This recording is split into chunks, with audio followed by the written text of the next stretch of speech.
Greetings YouTube, this is the Garage Autonomist. I want to talk about Hollywood's hand on intersectioning colorism and gender, and I'm going to use the Luke Cage show as an example. Now we know that the show's lead is Mike Colter, who plays Luke Cage, and he happens to be a dark-complected black man. If you look at a lot of TV and movies, either hero or villain, the masculine lead, if they are black, is often dark-skinned. Thus, it might seem to be the case that since the 70s, since the cultural movement of Black Power, which coined the term Black is Beautiful, theoretically, since most of the movements were led by black men, if we countered the racism of America both politically and culturally by embracing black love and loving ourselves, it would make sense that dark-skinned black men would become popular as we made our own movies, as Gordon Parks had done with Shaft. And it also would make sense that Hollywood would follow. But again, we are talking about the males. Black women who are dark-complected have not fared so well when it comes to casting. And this is the reason why there was so much celebration of actress Lupita Nyong'o's triumphant debut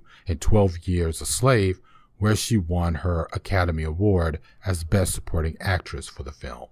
In Luke Cage, the female lead is Misty Knight. I commented on her character's original portrayal in Marvel Comics back in the 70s in my review of Luke Cage. When I was a kid, because she was a breakthrough character in that she was a strong, non-superpowered superhero and supporting character to Luke Cage, she had strong detective abilities, ran a private investigating agency with Colleen Wing after Knight had lost her arm to a bomb attack when she was an NYPD cop.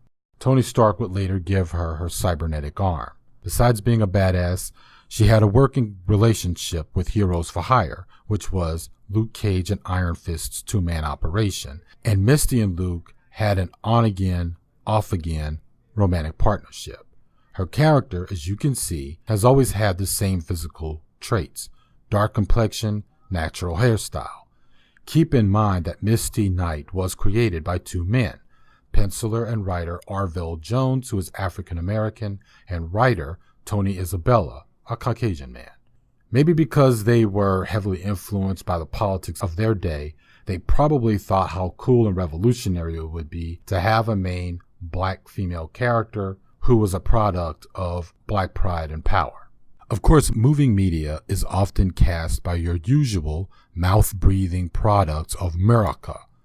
When they cast black female leads, rarely will they cast a dark-complected woman. Now, I'm not complaining about the actress Simone Missick, who portrays Misty Knight in terms of her beauty and her acting ability. In fact, I like her in the role just fine. It's the colorism of the TV and movie industry that I have a problem with, because it is now, and has been for a very long time, gendered.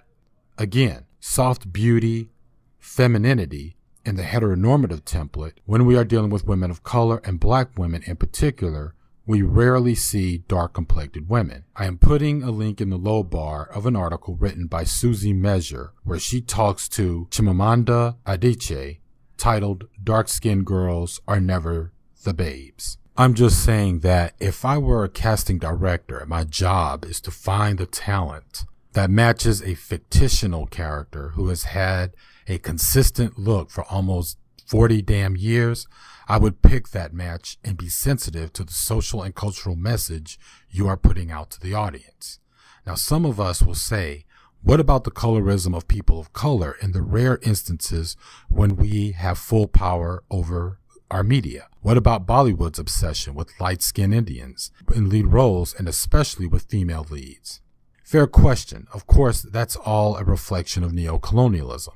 With the wrong people doing the work, uneducated, lacking political consciousness, we will see learned white supremacy played out by people of color. There is a link in the low bar regarding Bollywood's light skin obsession. Either way, I'm still enjoying Luke Cage for the pure fun of the show, and I love the cast as far as their talents bringing these characters to life. I still would like to see a Misty Knight and Colleen Wing show, but I hear that might be in the upcoming Defenders show on Netflix. This is the Garage Autonomist.